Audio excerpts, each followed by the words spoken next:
It's the Franklin Show, live from Franklin, with America's favorite adopted pup, Franklin Delano Roosevelt Lloyd Wright Sinatra Seltzer, and his friend and favorite Franklin dog adopter, Michael Seltzer. I'm your announcer, Gerald McBride, radio personality and voice talent. And now, my biggest career break yet. Here's Franklin.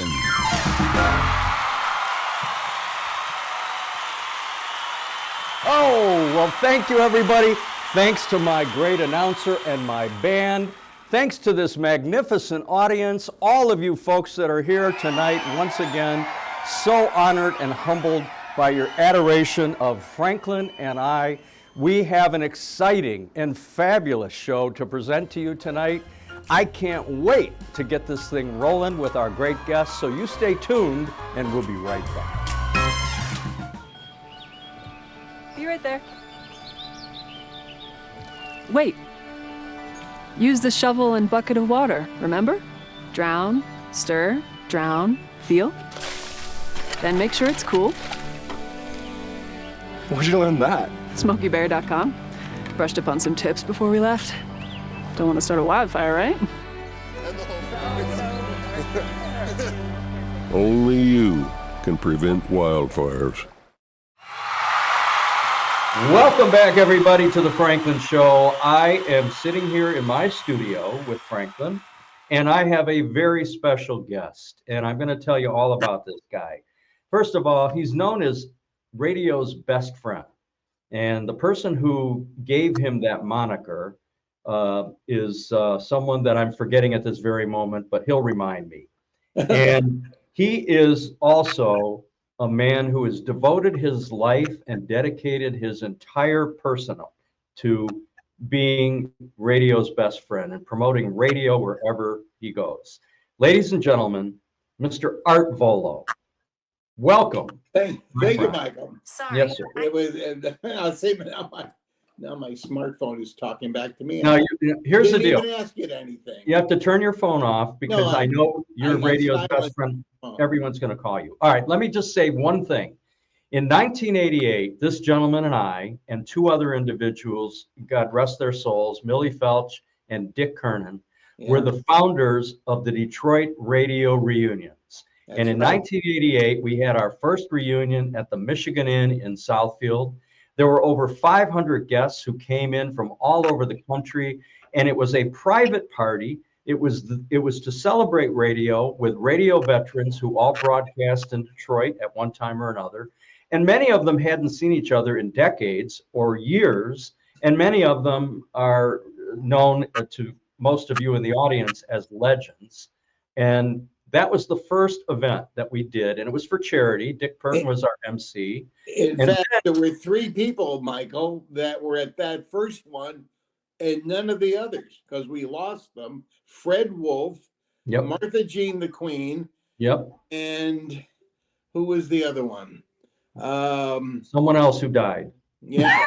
But it was such a success, and it was not planned to be an ongoing event, but it was such a success. We did it again in 1998. That's right. We did it again in 2006.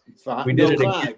Five. We did it again and again. And the last one was in 2019, it was 19 before COVID. And it was for the great Robin Seymour. That's right. And it was Robin's last appearance in Detroit. I brought him back because I helped him author a book called The DJ That Launched 1,000 Hits. It was a story of Robin Seymour's life in Detroit.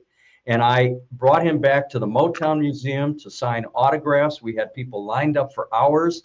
And then we had a great video of that, too. And yes, you do. And we'll show some of that video. Yeah, in the very studio where all those great hits were made. That's right, Studio A. And then we had an event the next day at the Sheraton Novi, and over 500 people, and this one was open to the public. Yeah. Over 500 people came to see Robin Seymour sign autographs, buy his book, and all kinds of radio personalities were there, regaling us with stories of their illustrious careers. And we had the Reflection singing just like Romeo and Juliet. Yes, we did have the Reflection singing just like Romeo and Juliet. Tony McCallie Tony McCallie and the Reflections, who were very good friends of Robin, and called us and said, we want to perform and we don't want any money. Not that we had any money to give them, but they came and performed and they were great. So that was the last one. Now, we have a monthly lunch. And wait, do you remember who was at the last minute recruited to be the MC of that event? No, I can't remember. It was Joey Reynolds, who that's right. got into the Radio Hall of Fame this year, fell short by just a few votes. So maybe the great Joey Reynolds, yes, indeed. Right. That was a marvelous event. And I will tell you, I got a phone call the next spring from Deborah Seymour, Robin's daughter. And I could tell when the call came in, her voice was shaky, and I immediately knew. And she said, I'm so sorry to tell you that my dad passed away last night. And I just cried like a baby. Yeah. But the best thing about it, Art, was that we all got to see Robin in his glory for one last time. And he looked so good. I mean, he looked so good. He sounded so good. He stayed up till midnight. Wasn't he 93, Michael? He was 93 years old. And and Deborah said to me, Mike, I just want you to know how meaningful that was to my dad and to me. I had no idea how beloved my dad was until we all came back to Detroit for that last event. She grew up with Robin, and she would go to the studio when she was a little kid, and Robin was producing his Swingin' Time show. And she would say, who's that little blind black kid in the corner over there? Well, that's Stevie Wonder.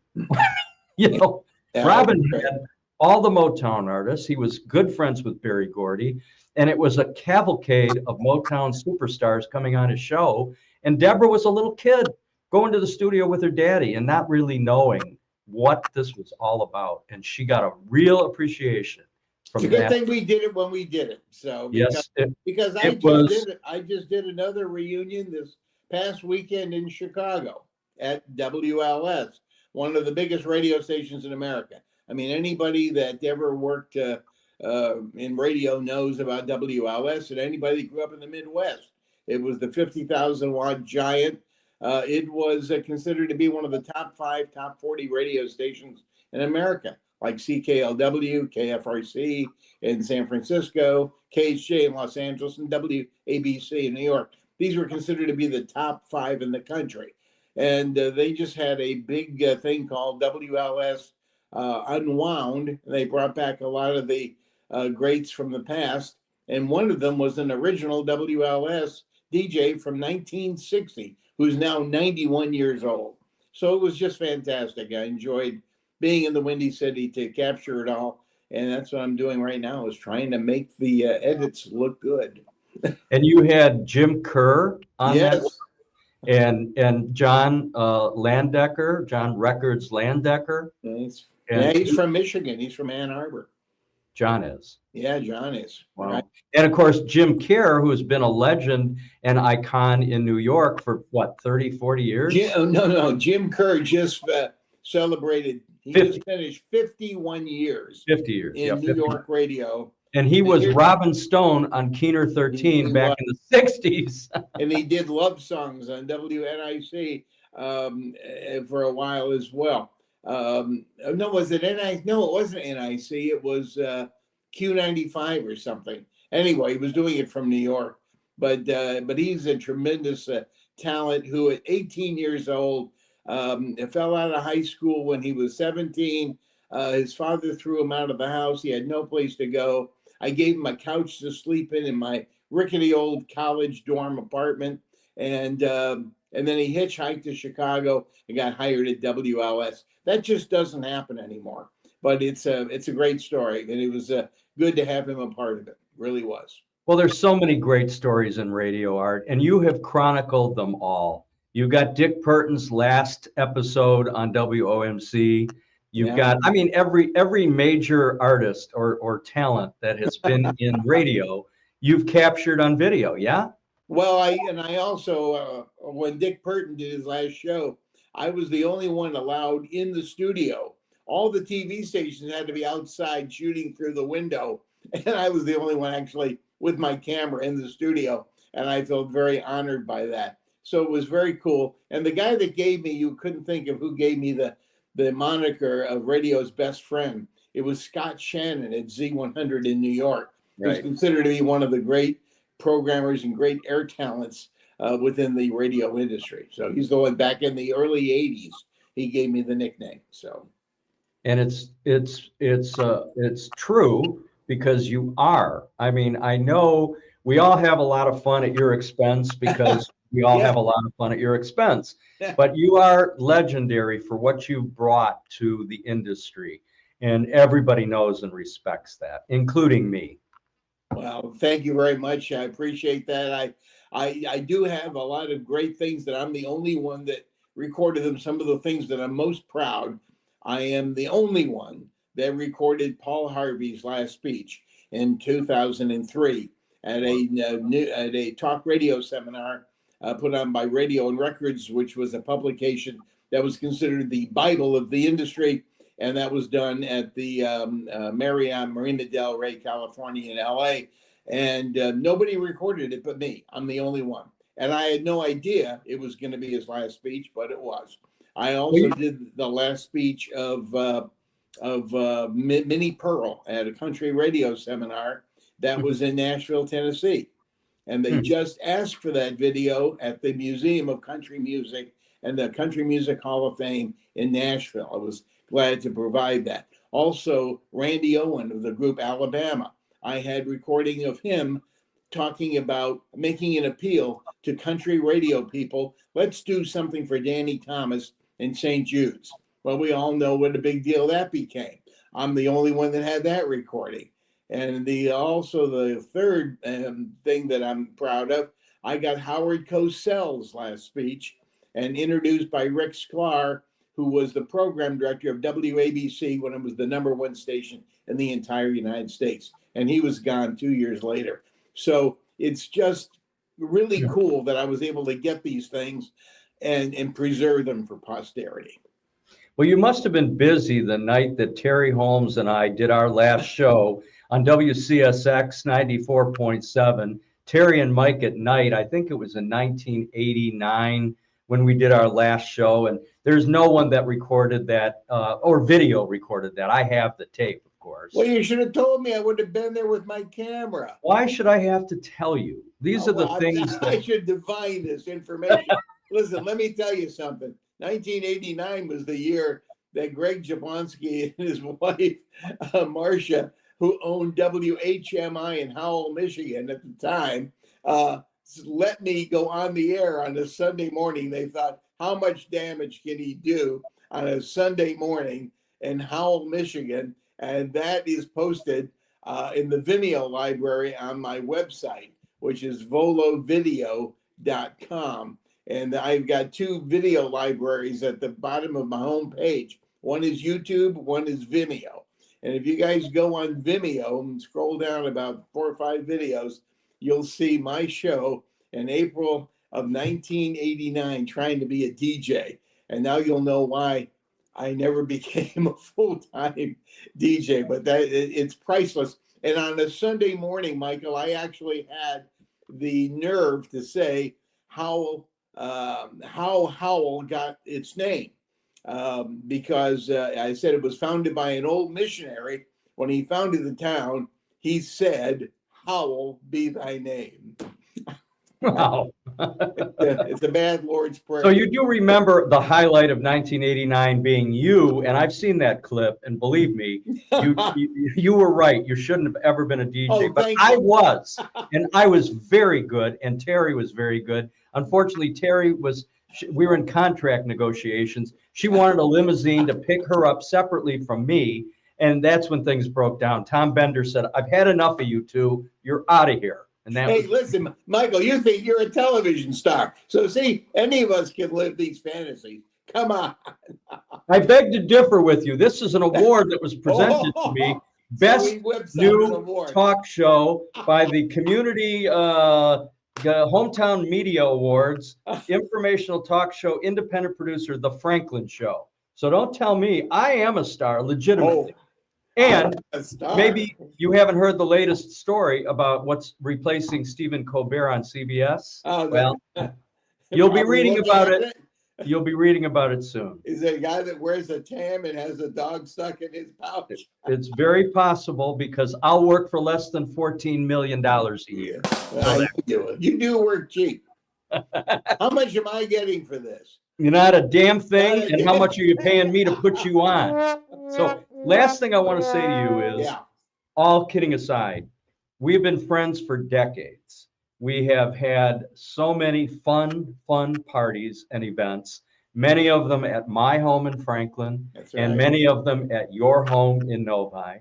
There's going to be one more big event coming up at the end of September, celebrating a birthday of yours. It's a milestone birthday. Milestone birthday. You don't really want me to mention what year, but there are 2 digits. There's an O and there's an 8. Thanks a lot. So you can either figure out for yourself what birthday this man is celebrating. I look damn good for my age. You sure don't look your age, but none of us do. You know what I mean? I'm growing up as a kid and I'm looking at my Bubby and Zeta who are in their 60s and they look so old. and now I'm near 70 and I don't look anything like that. Yeah. So it's a matter of perspective and drugs. I think more drugs and perspective. But anyway, it's an honor to be on the show because I have been watching your shows and the things you did with Keener guys and with CKLW and the Riff guys. A lot of the radio-oriented things, obviously, were of great interest to me. And I'm glad that I was able to view those and even happier to finally actually be on your show, and I'm really glad that it worked out. So thank you. I am too, and I will tell you one more. I'm going to drop this on the audience. That the Franklin Show is going to be doing a PBS national special. It'll be airing in Detroit on Detroit Public Television on September 5th, Friday night in primetime from 8 until midnight, a marathon called The Franklin Show Remembers.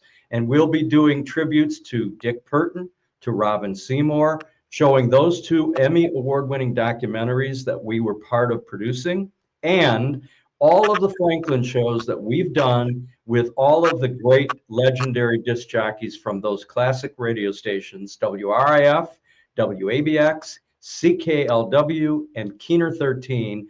They will all be together in a 4-hour marathon on Friday, September 5th on Detroit Public Television. Franklin and I remembering all those great broadcasters. And Art, you're in those 2 Emmy Award-winning documentaries that we produced. So set your DVR. Yeah, set your DVR or watch it live or watch it on the internet or whatever you want to do. But Art is in those documentaries. I'm in those documentaries. Franklin is there as well. And we are honored to be able to be the host of that very special night. So. Wow. It's September 5th. I'll take the 5th. September 5th. Right. Okay. All right, my friend. It is indeed an honor and a privilege to finally have you and coordinated your busy schedule, because I know you're always traveling somewhere or recording something or editing something. But this was a very special treat, and I'm glad you're here.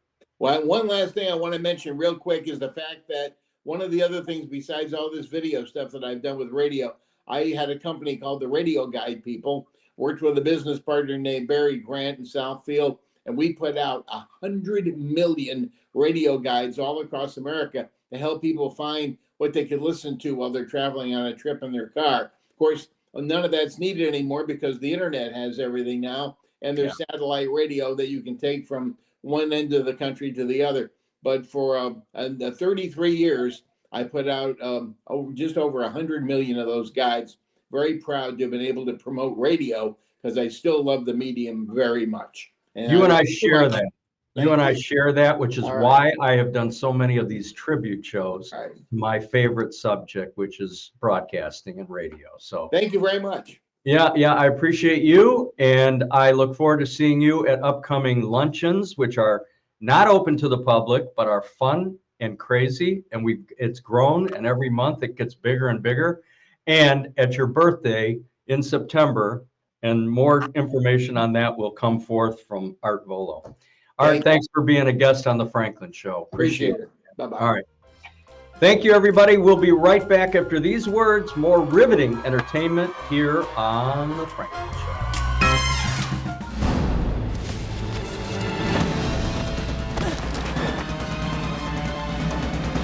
Even the mighty might not see it coming. It's prediabetes, and it captures 1 in 3 adults. But you can escape.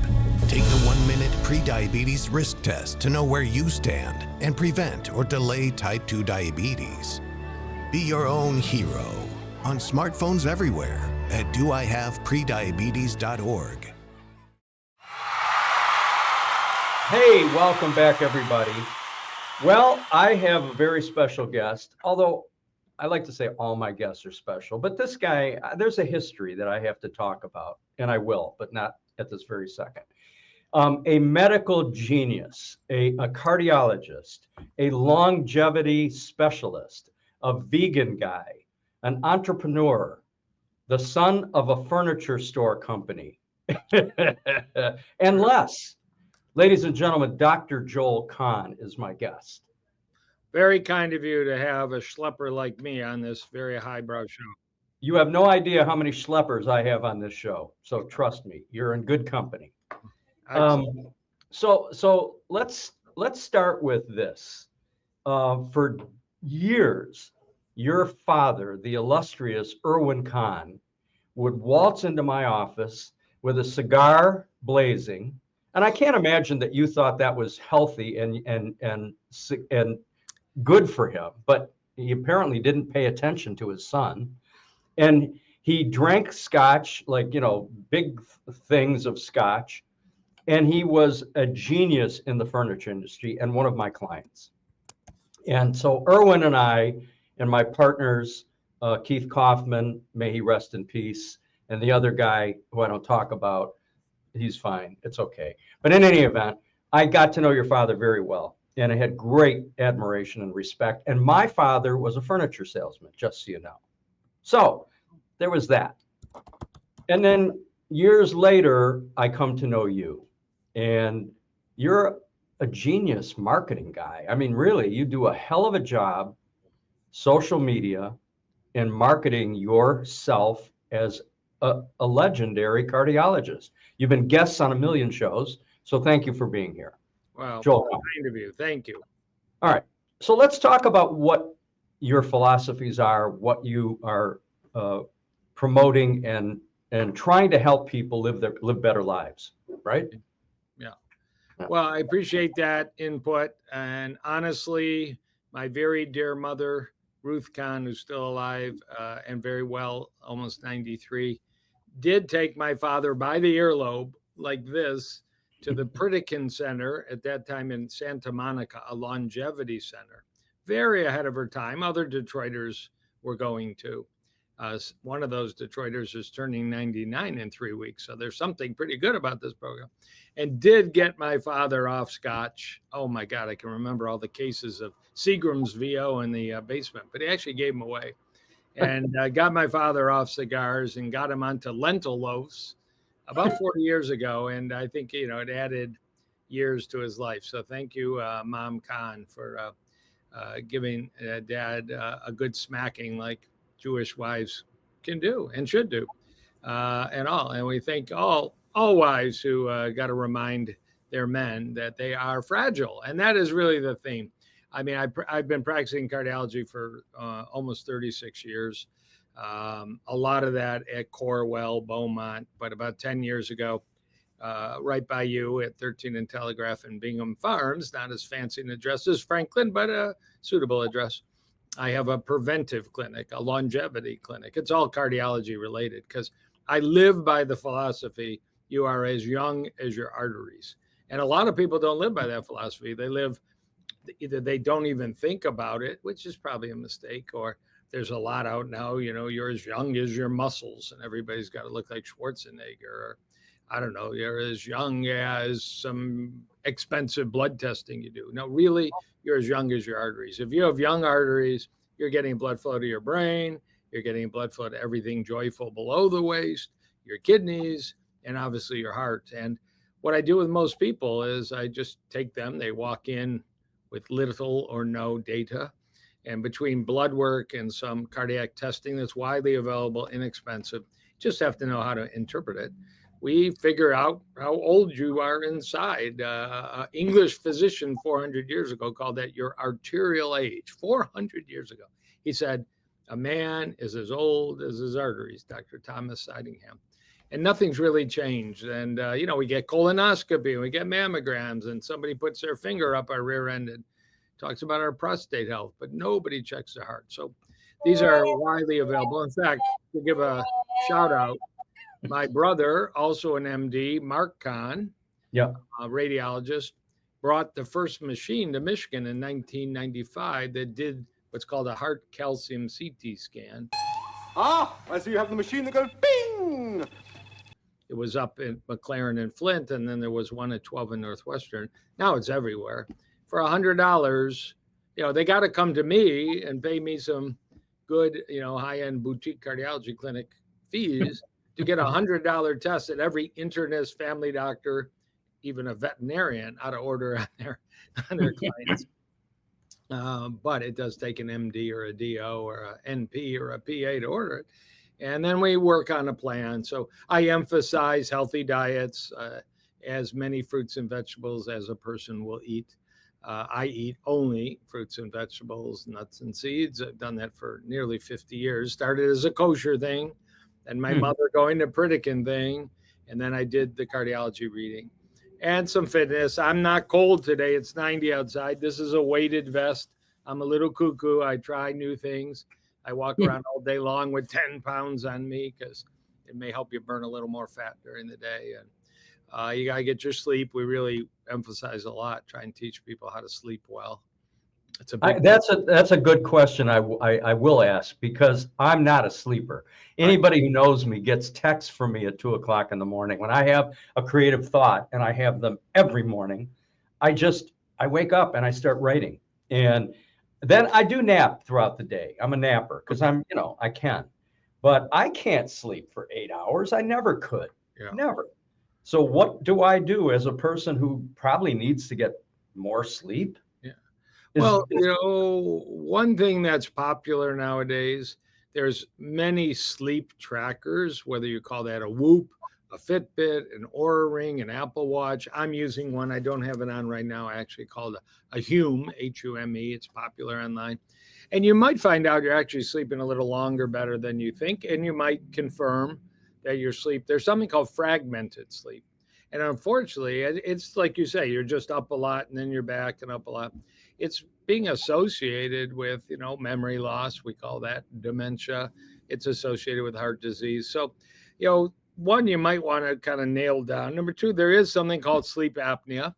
And our good friends in Israel, this is exactly developed a home sleep apnea test. You don't have to go to an office building anymore and spend $5,000 on a sleep test. You just one night at home. You have to have, I think, an Apple or an Android, one of those two kind of phones.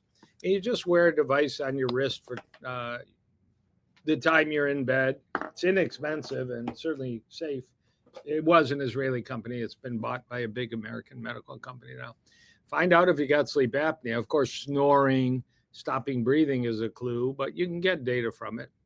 My wife fully supports my stopping breathing, so I don't think she's in favor of it. Yeah, that's right. So I don't think she's going to help with that. There's a lot of humor about that, of course. And then there's pill things. I'm not a prescription sleep guy, but there's melatonin, magnesium, glycine. There's CBD. Lots of people are doing edible THC. Of course, it's legal. There's non-pill stuff, meditating apps, phone. One of the top podcasts in the world comes from a wonderful woman in Ferndale. I think the podcast is something like Much Ado About Nothing. It's intentionally a boring podcast to put you to sleep. God bless her. She has so many sponsors because it's actually incredibly. So that's a new marketing concept for the Franklin Show. I hadn't thought about it before. There you go. I do drone on, I drone, and there you go. Do it like around 11 p.m. Go on and just drone over dribble, and people will fall asleep. This guy's so boring. A new concept. And then, if needed, there are sleep specialists. There's something called cognitive behavioral therapy.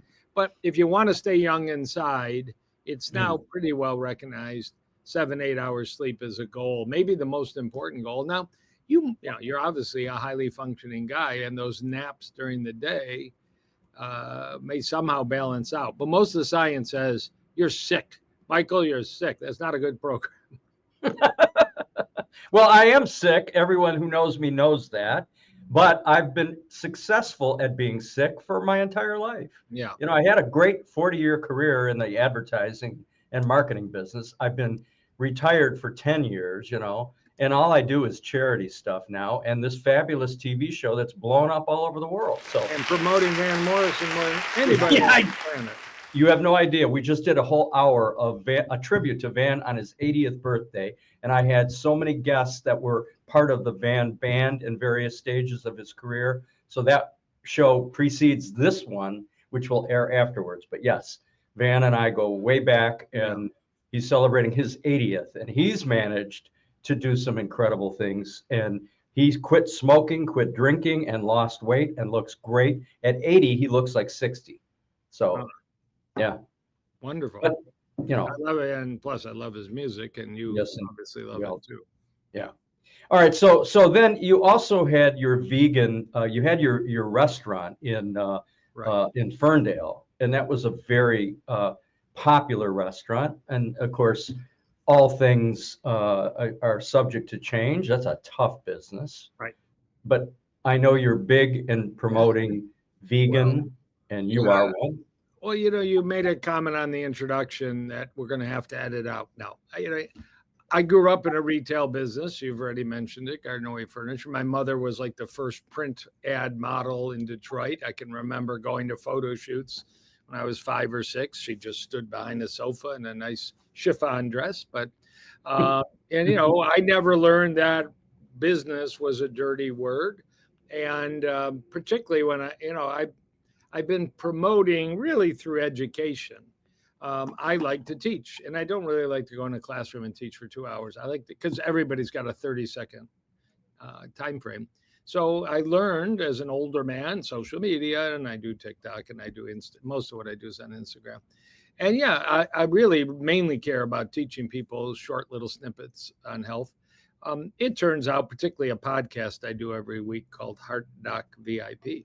It proved to be the most inexpensive marketing one could ever do for my clinic. So my clinic's full all the time. But we got a lot of education to do. And I teach about plant-based eating because 98% of the science, not the Instagram, but the science, is that every time you pick up beans and peas and lentils and soy and fruits and vegetables, instead of beef and chicken and turkey and pork, you've moved your health down the road. Obviously the worst are the fast food and the vending machine and gas stations and hospital food. That probably ranks as some of the worst in the world. Maybe Henry Ford West Bloomfield doing a little better job. Go Henry Ford West Bloomfield.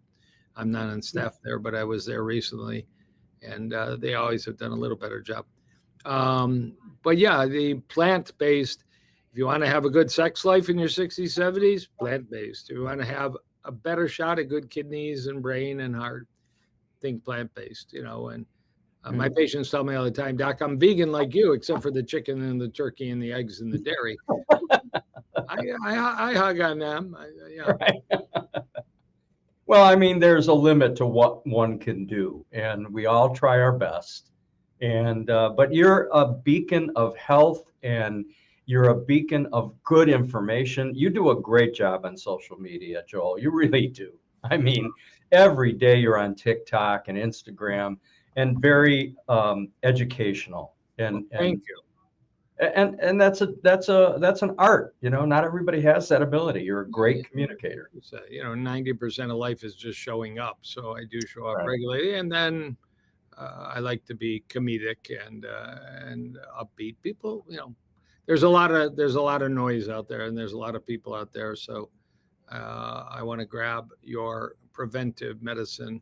And as I said again, there's a famous saying that a person with good health has 1,000 dreams, and a person with poor health has only one dream. And I think that's true. And unfortunately, we wake up sometimes when we have only one dream left, trying to get our health back. And, it's not an accident. There's a pretty clear-cut plan. Anybody wants to just look up on your search engine or on your chat GBT, Life's Essential 8. It's actually an American Heart Association formula. That there's others out there, but you can gauge, am I on track with my health performance? And a higher score is heart health, a higher score is brain health, a higher score is kidney health. It's proven to be a very simple little tool, Life's Essential 8. But sleep is one of the 8, and you would flunk out, Mr. Seltzer. I would.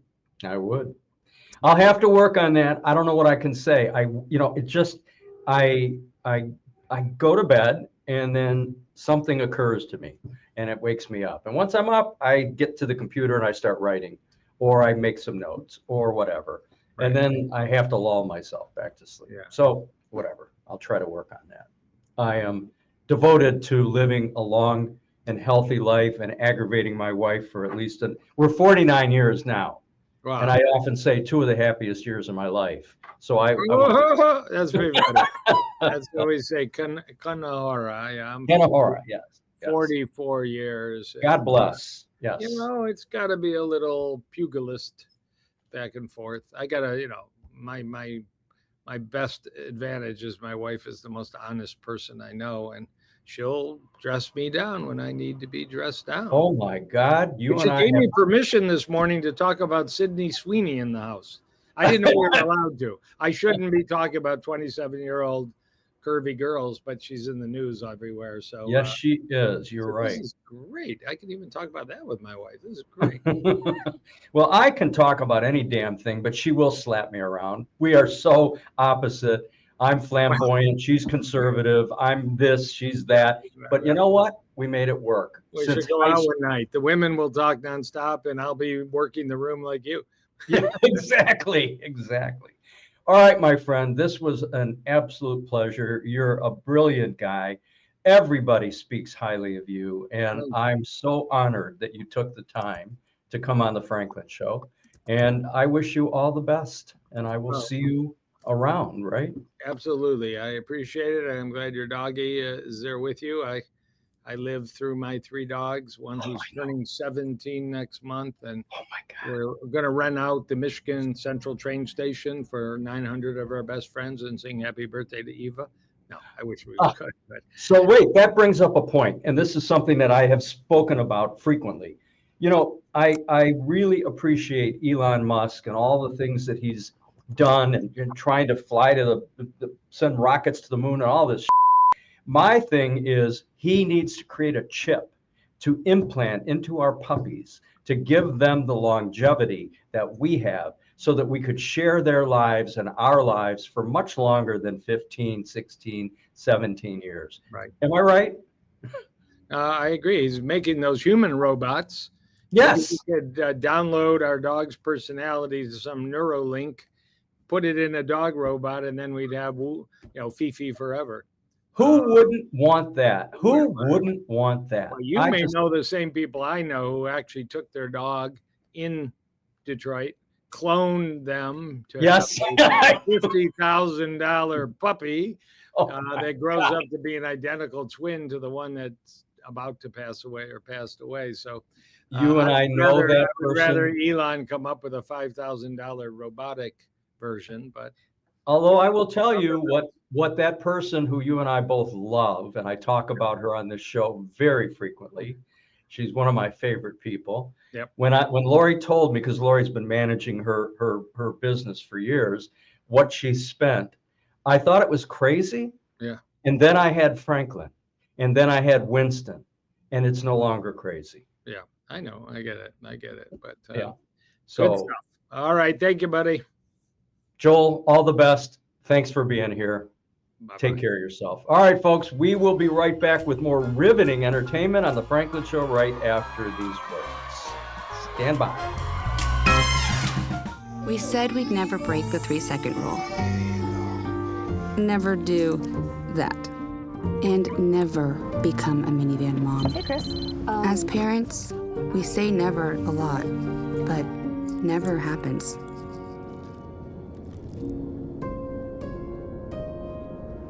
So when you say you'd never leave your child in a hot car, know it can happen. Before you leave the car, always stop, look, lock. Hi, everybody. Welcome back to the Franklin Show. It's been an exhausting full day here of interviews, and Franklin is right at my feet napping. I just don't want to disturb him, but he's here. And that's the most important part, because I know you are tuning in for Franklin, not for me. But I'm very happy to have my next guest. This man is a voice that you will recognize just as soon as he cracks the mic. He's been on the airwaves in Detroit for decades. He is an actor, producer, and a talent and a good man who works out at the gym with me every day. And so I know that he takes care of himself, and that's important because we all want all of us to live longer, healthier lives. So, ladies and gentlemen, my friend Gerald McBride. Welcome. Hey, how you doing, Mike? Man, thanks so much for having me on the show. And I have no idea who Franklin is, so I'm assuming that's your dog. Well, he's not just my dog. He's the star of the show, the Franklin. Oh, I had no idea. You didn't tell me that, man. I was like, the Franklin show. I don't know. I had no idea. Crazy me. Well, Franklin is the star of this show. He's my adopted puppy. Okay. He really runs the whole organization, and he was the one who said to me, "What about that Gerald McBride guy?" And I said, yeah. So there. Okay, so now you know that. Okay, well, great. I have to thank Franklin personally one day. Well, you will if he wakes up. But you know what? He's tired. He puts in a full day here on the show, and we've just done hours of entertaining interviews. So in any event, I'm happy to have you, my friend. You are the voice of Detroit radio, and you're still on the air, yeah? Yeah. You know, actually, this summer I'm celebrating 45 years in radio. So yeah, it's unbelievable thing since you only look like you're 40. Yeah, that's why I started really young. Yeah, we all did, didn't we? I started really young too. So Old School House Party is your current radio gig, and you're on the air on MXD? Yeah, I'm on 92.3, which is on iHeart station WMXD, and I'm on every Saturday night from 7 to midnight. And the show is also syndicated in 32 other markets. So we get the opportunity to kind of share, you know, Detroit's deep heritage and history of music and share it with everybody all across the country in these 32 cities that I'm on. That's amazing. God, yeah, that's great. Yeah. And I mean, you've been on the air forever.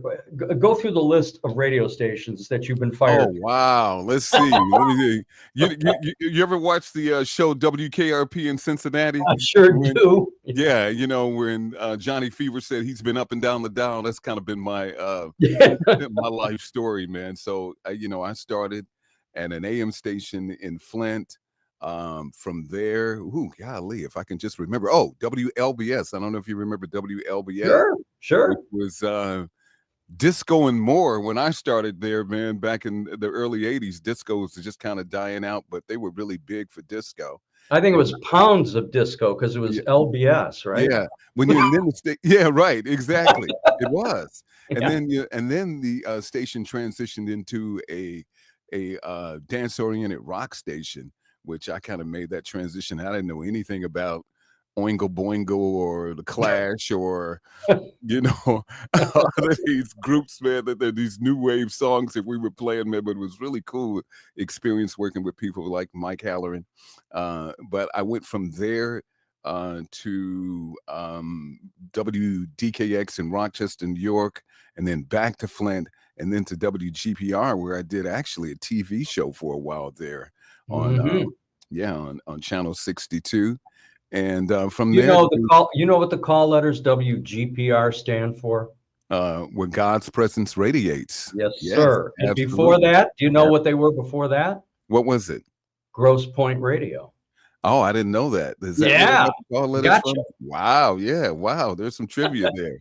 So very few people know that it was where God's presence radiates. That was the Masons that owned them back then. That's right. I'm a Mason, so I know these things. That's right. That's right. That is so true. I know I don't look like a black Mason, but I am a black Mason. Oh, gotcha. Okay. Forever a Mason. I tell you, man, that's cool. That's so cool. And then so from there, I worked at WHYT for a while.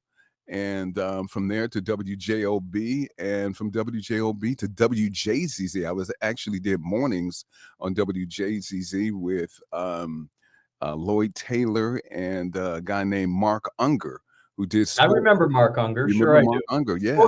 Sports.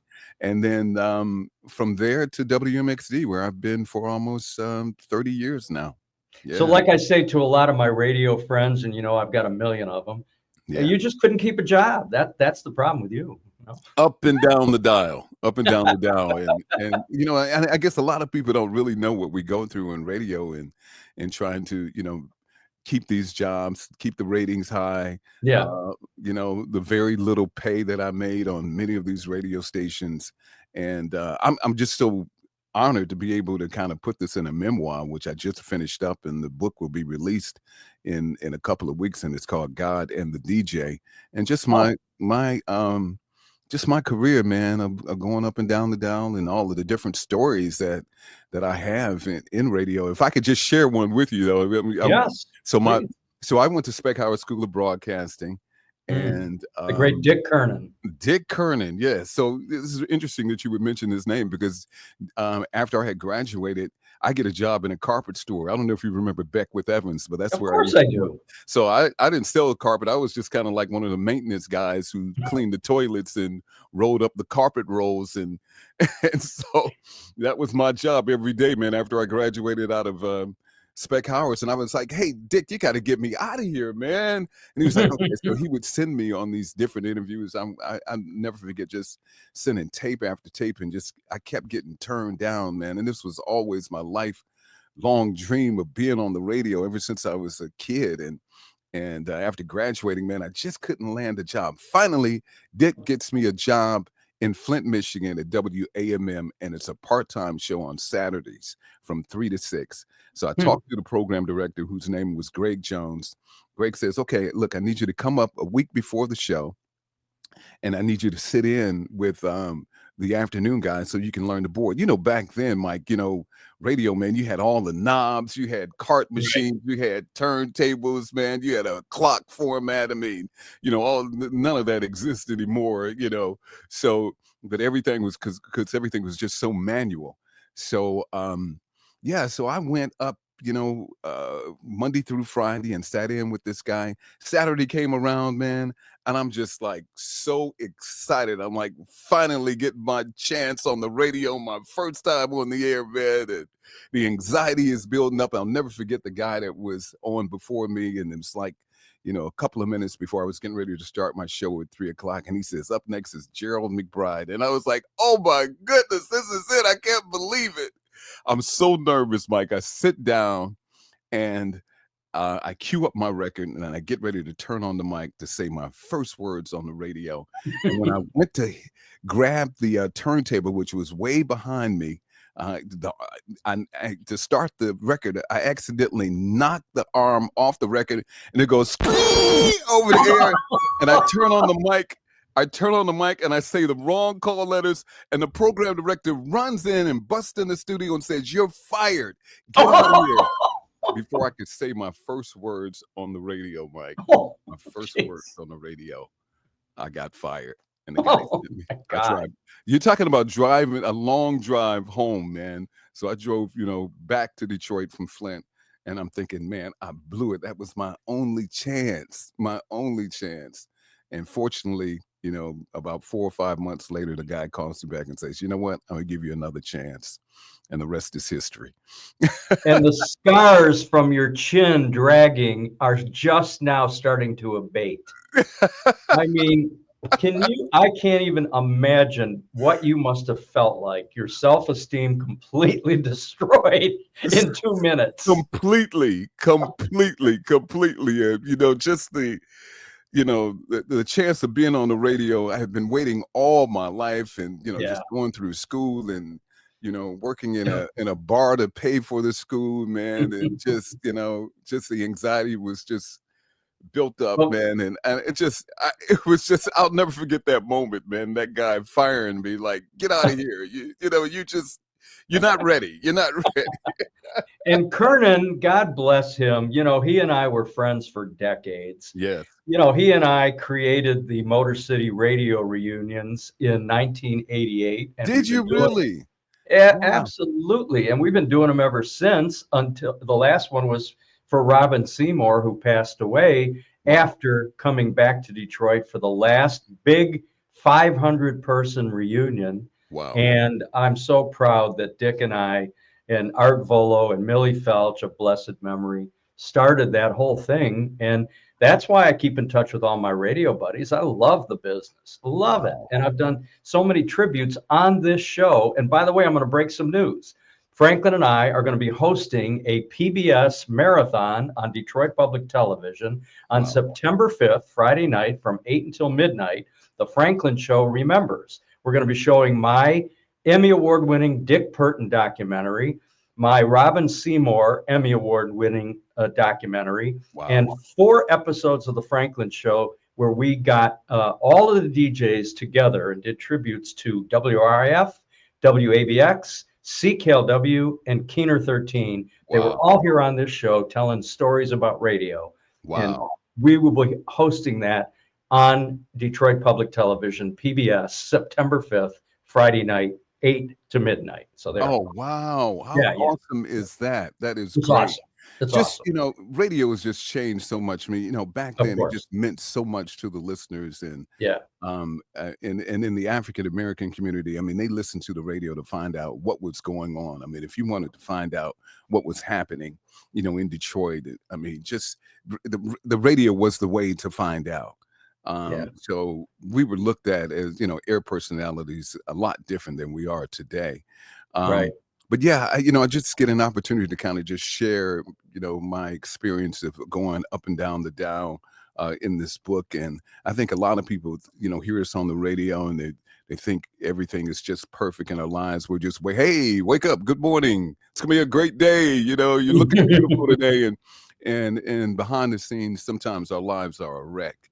And that was the case for me. I mean, for many years, man, it was just a struggle.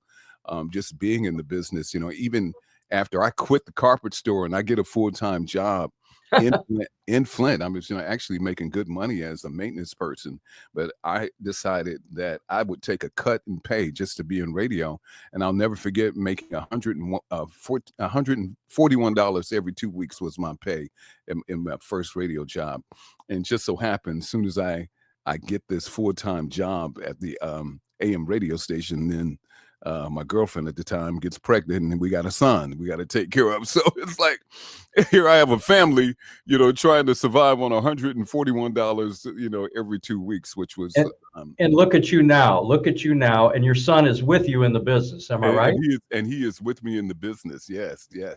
And so I loved when you were on WJZZ. That was one of my favorite radio stations, and I loved all those guys. Yes. I'm sure you remember the late Herman Haynes. Oh, absolutely. He went on to become a private detective after he left WJZZ. Did he really? I had no idea. Wow. Yeah. Wow. And then he died a very young, tragic death. And I remember reaching out to his wife to say how much he meant to me and to so many. He used to host the Renaissance Live jazz concerts on Tuesdays at the top of the Renaissance Center.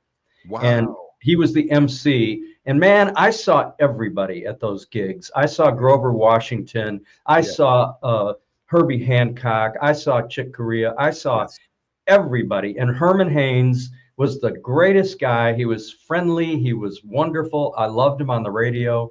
And I was so sad when I read about his passing. Oh, I didn't know that. I did not get the opportunity to work with him, but I remember just growing up and listening to him as a teenager, and his voice was just amazing. Like yours. And just so articulate on the radio. I mean, Herman Haynes was just a household name back in the 70s. I did get a chance to work with Rosetta Hines, which was an honor. And we actually, became pretty close to, and I was just so sad to hear of her passing just a few years ago. But just, to be able to work with her and people like Cliff Coleman and Larry Doc Elliott while I was there, and Calvin Usury, was he there when you were there? No, Calvin Usury was gone by the time I got there. But yeah, just I got a chance to just work with some. So Gene Edwards was the morning man on JZZ when I proposed to my girlfriend, wife, who I've been married to for 48 years. Wow. And Gene Edwards announced it on the air. Wow. And I recently got in touch with him. I can't remember how, but I found him on social media, and we had a nice catch up. And it meant a lot to me in 1976 when I announced that I was marrying my high school sweetheart. Wow. And he said it on his radio program. How cool is that? How cool is that? Yeah. But that's what radio meant to people back then. Just being able to talk to them and call in on the request line and just having, even though you may not have known us very well, we still had that personal connection with many listeners who sometimes we only had a few words with on a request line, but they kind of felt like we knew them. And I've had the opportunity to do that for many listeners and just kind of sharing something that was special in their life on the radio, and that means the world to them. And I still get an opportunity to do that, not as much as I used to, because like I said, radio's changed so much. But I've had some opportunities to do that as well. Well, those were the days when you guys were able to pick up a phone and have a conversation. Absolutely. And that meant a lot. And that's how I became friends with so many DJs. I inserted myself into their lives and then followed them around like a puppy dog for the rest of their lives. Exactly. Yeah. I met so many great people that way. Yeah. And I still do. I still get an opportunity to talk to people on the request line every weekend. It's a little different. It's a remote request line with a cell phone, but still, I'm still able to talk to them. And even, the show I do now is all oldies. So I'm talking to people who really depended on these radio days that we're talking about. I mean, the music that I'm playing now, Michael, is fit. Each song is probably between 40 and 50 years old, man. I mean, but it's something different about this music that I'm playing. It's almost like there's no expiration date on it. These songs sound just as good as they did from Stevie Wonder's Songs in the Key of Life and Marvin Gaye's What's Going On, Earth, Wind and Fire's That's the Way of the World, and the Isley Brothers, For the Love of You. I mean, these songs just never die. Right. So this is pretty much what I'm playing every weekend are these type of oldies on the air. And I think that's what's helping this show to spread across the country in the way it's doing through syndication. And are you archived as well, so I can go online and pick up a show anytime I want? Oh, absolutely. You can actually go to my website, and there's a few shows that you can listen to, which is classicsoulJams.com. The other thing that I want to talk about, though, Mike, is the voiceover career that I started. And when I get to this AM radio station, when I got off the air after talking to all the girls on the request line and just having a good time and thinking, oh, this is so cool, you get out of you get off the air and you go in the production room and there's a stack of commercials for you to do. I'm like, most guys did not like that part of it because it was a lot of hard work back then, because you were a radio production person too as well, and you had to learn how to do that. So you had a stack of scripts. It had instructions about sound effects, what kind of music, how it needed to be read, different inflections. Did it need to be read fast, slow? I mean, just all kind of instructions where you had to learn how to do voiceovers. It was mandatory. Yeah. And I just kind of learned how to do that part and really enjoyed it. So I became more than a voiceover talent, but more of a radio production person. Once I got to WLBS, I was contacted by a guy by the name of Quentin Perry. And I don't know if that name rings a bell, but he was one of the biggest African-American promoters in the country, him and a guy by the name of Billy Sparks. But they kind of took me under their wing and said, okay, we want you to be our voice for concerts. And these guys were doing concerts for everybody. Right. So I remember well.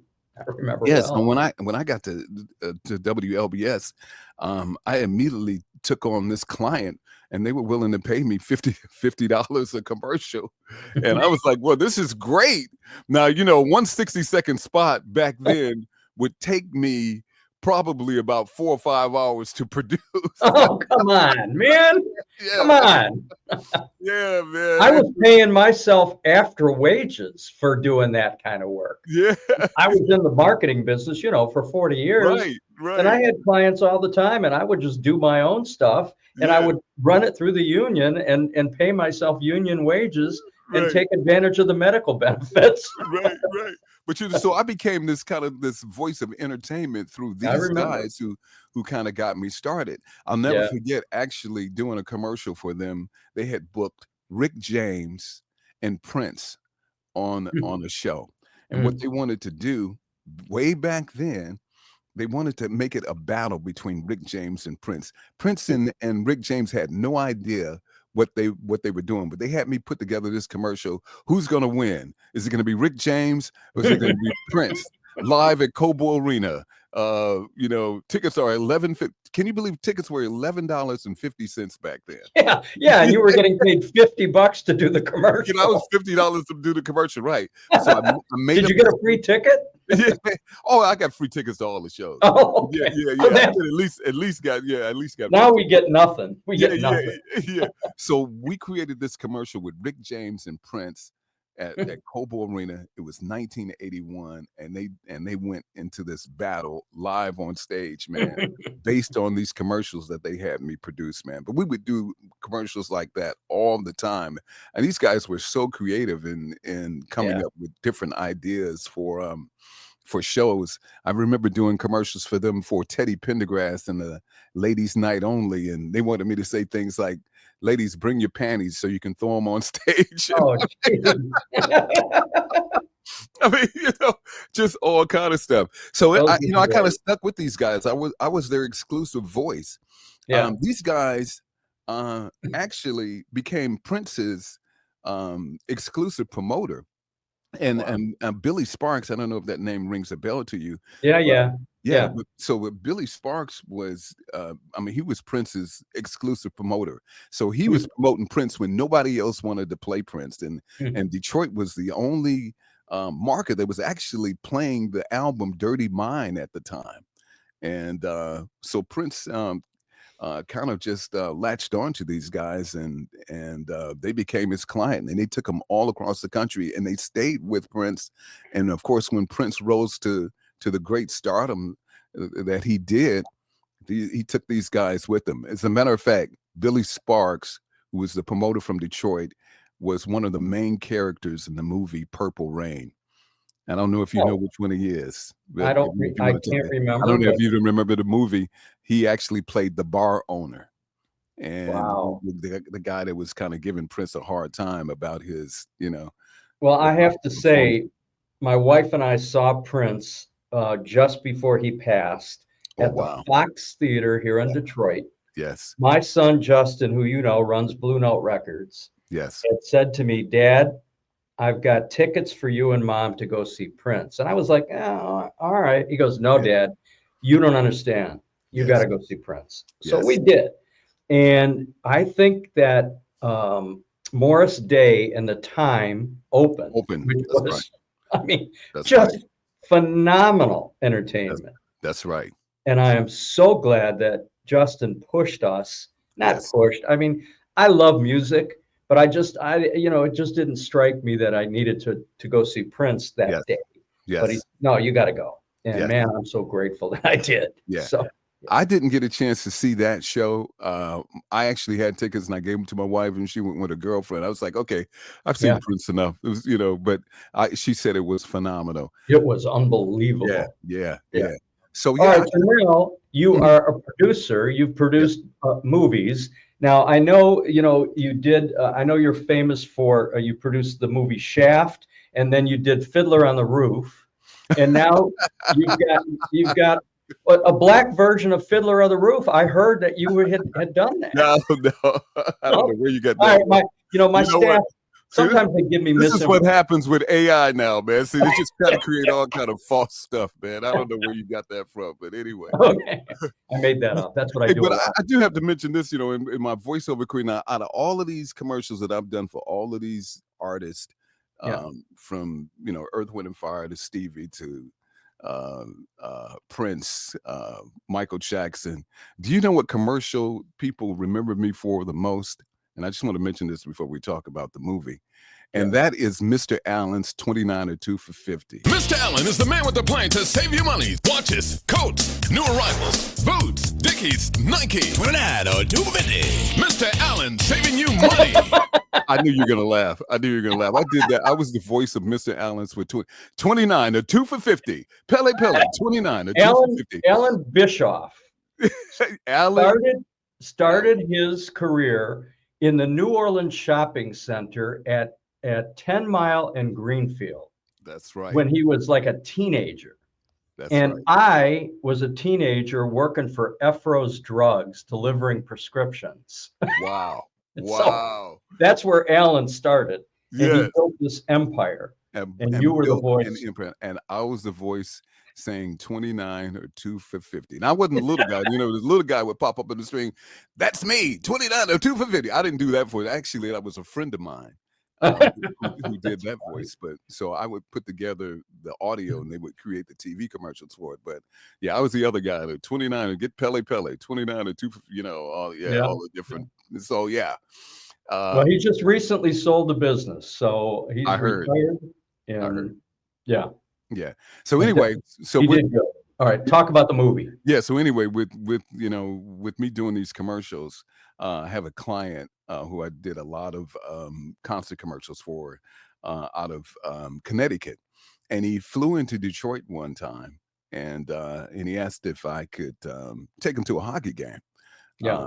So I was like, yeah, sure, man. He says, yeah, my son is playing for UMass, and they're playing University of Michigan. Would you mind taking me to the game? I was like, sure.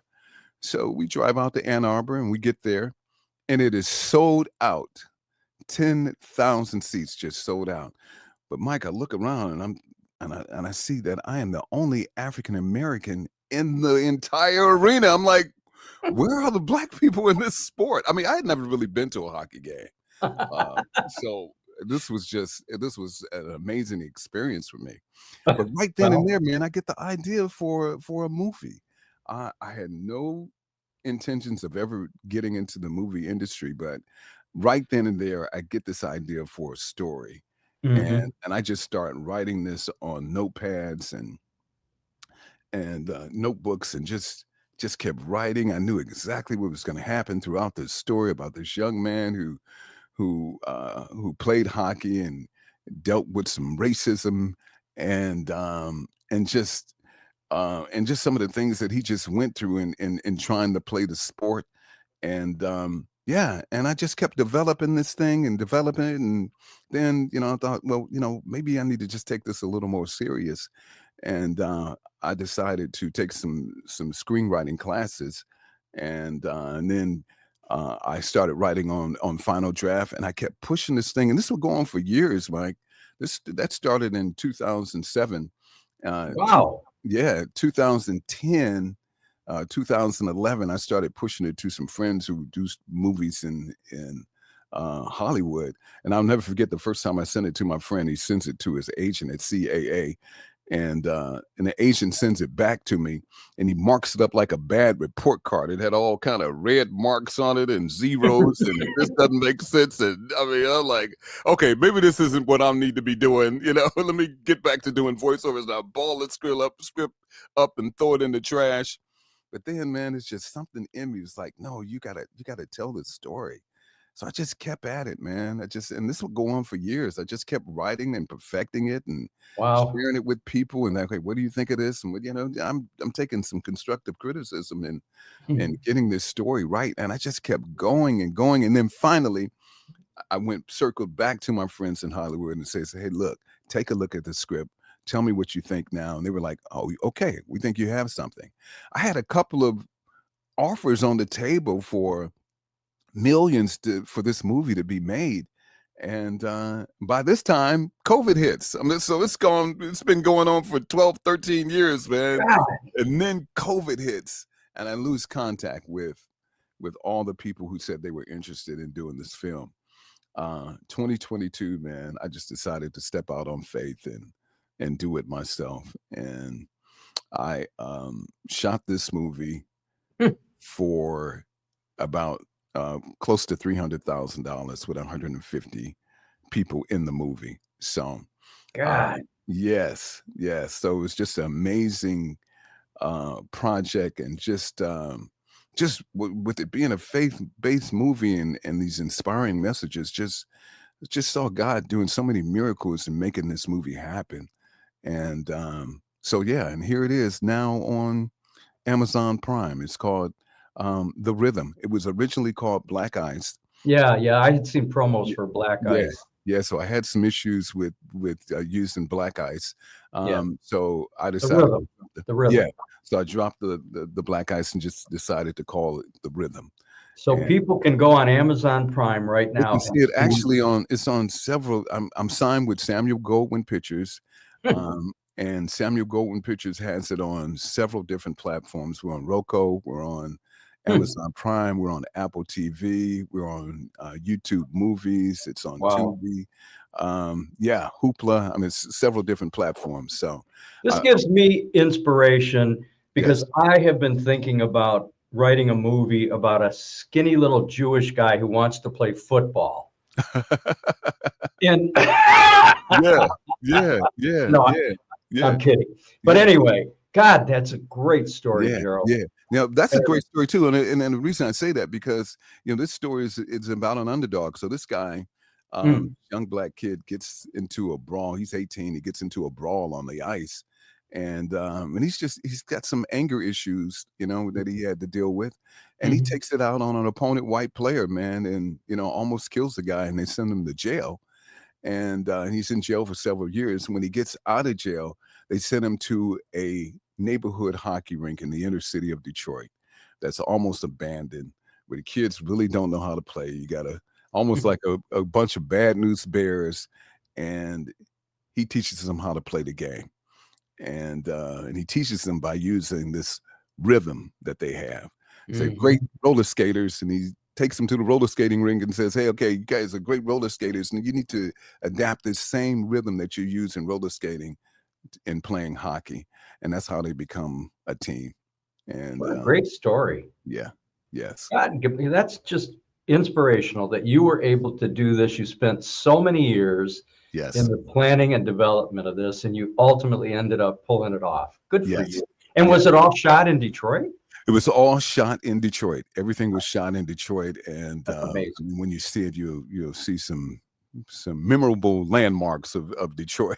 Yeah, I'm going to watch it tonight. And now, where do we find your book? Is it on Amazon? Well, the book, I'm still working on the book. I just got the manuscript back a couple of days ago, and so hopefully it'll be out in about a month or so. But that's also called God and the DJ, and I hope to do a episode series on that too as well. So you got the bug.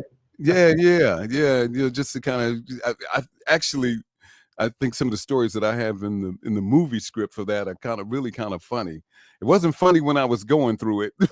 No, I'm sure. Like one of the scenes, and this is a true story. When I got to WLBS, I had been working there for 2 weeks, Mike. And I got the overnight shift from 12 to 6 in the morning, which I had never really worked overnights at all, man. So, that's a whole different monster, man, working overnights. And I know those who are watching and listening can understand what I'm saying. I mean, your body has to get adjusted to working overnights. And I just wasn't that guy. So anyway, I had been moving all day, getting my family from Flint to Detroit or to Mount Clemens, where the station was, and didn't get a chance to take that nap that's necessary before you work overnight. So it's 12. I'm going into the station, man, and I'm a little tired, but I'm like, okay, I'm just gonna drink some coffee and suck it up. And I'm drinking coffee, man, and doing my show, and man, 3 o'clock, man, I'm like, oh, golly, I got to drink more coffee. So I'm drinking some more. 4 o'clock is like, I just can't stand it anymore. I said, well, here, I got an 8-minute record. I'm going to sleep for 5 minutes. It's 8 minutes. Oh, no. Let me just put my head down for 5 minutes. Man, I put my head down at 4 o'clock. When I woke up, the clock said it was when I woke up, it was 5:45, 5:45. I had slept for an hour and 15 minutes. Now, back then, Mike, it's just not dead air because, once the record ends, you can hear it. You can, when you get to the end of the record. So it was obvious that something was wrong, that I was asleep or dead or, anyway. Nobody from programming called you? So wait a minute. Well, I'm asleep, man. So anyway, when I wake up, the request line is lit up. Back then, they had in the radio station, you have that hotline. When that hotline goes off, it's either the program director or the general manager, and you've done something really bad, So I'm answering the request line, and the listeners are like, "What happened, stupid? You fell asleep?" Man, I go to the door. Somebody's banging on the front door of the radio station. It's the police. They think I'm dead. I answered the hotline, and of course it's the general manager. She had some, some choice words, but what happened? Yeah.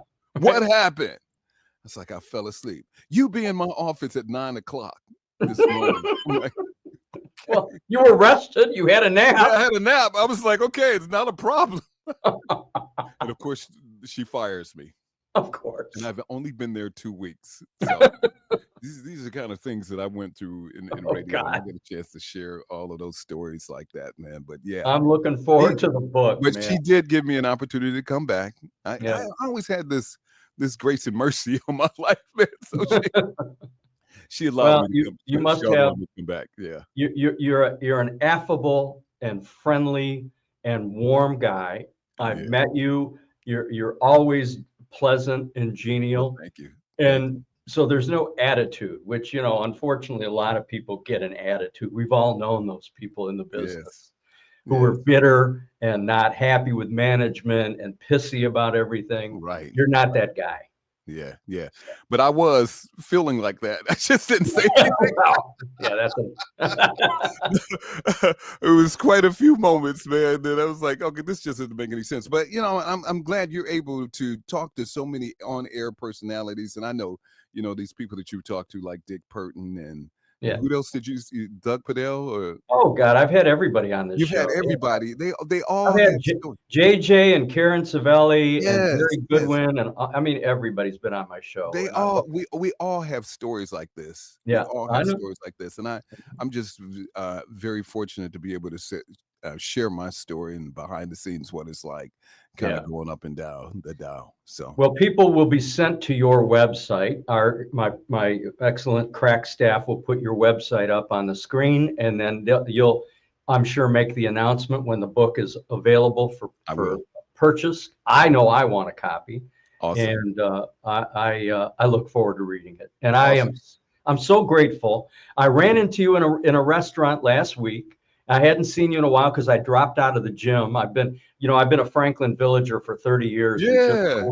We sold our house, and we're living temporarily in the village in a rental, but we live mostly in Arizona. And when I come back, I don't need to go to Franklin Racquet Club anymore. And Brode says to me, "You've been here longer than me. You can't leave." Well, I left. And so I used to see you all the time. Haven't seen you in forever. I'm in a restaurant having breakfast with a friend. Franklin was with me that day. I figured that was Franklin. Yeah, you had two little dogs with you. Yes, I had Franklin and Winston. And I said, you walk in and you say, "Hey, Mike, I haven't seen you. How you been?" I go, "I'm great. Gerald, it's great to see you." Blah, blah, blah. And I said, "Hey, you know what? I'd love to have you on my show." And you said, "Oh, I'd love to be on your show." And so boom, boom, boom, here you are. And that's just great. Absolutely. Yeah, well, I hope you enjoy the movie. The movie, once again, is called The Rhythm, available on Amazon Prime and Apple TV and YouTube Movie and Roku. And it's brought to you by Mr. Allen Shoes. Mr. Allen's 29 or 2 for 50. God bless you, Gerald McBride. Thanks for being here. You. Mike. What a great guest. I will send you this show as soon as it's produced, and I appreciate your being here. Thank you. And I look forward to meeting Franklin. Okay. Well, you met him, but I met him. I met him. You met him. A formal introduction, but I saw him. Right. Go to www.thefranklinshow.com, and you'll have your choice of 30 some great episodes, many of them about radio, and you'll see Franklin. All right, brother. Good to see you. Thanks, Take Mike. care of yourself. Appreciate you. All right. Oh, stay tuned, Gerald. Don't leave because you got another little thing to do for me. Okay. But ladies and gentlemen, we'll be right back after these words from our sponsors here on The Franklin Show. When it comes to making plans, you are the best. The same way you plan each detail for those moments, start planning to protect you and your loved ones from a natural disaster. Protecting your family is the best plan you can make. Well, how about that? Was that the most entertaining 30 minutes or 60 minutes or whatever? I don't know how long the show was because I get so lost in my guests. We have such great guests, so many great stories, and thank you to all my fans for writing in. Yes, we'll be making more tickets available so you too can be in the audience. In the meantime, thanks for joining us tonight, and we'll see you next week right here on the award-winning Franklin Show.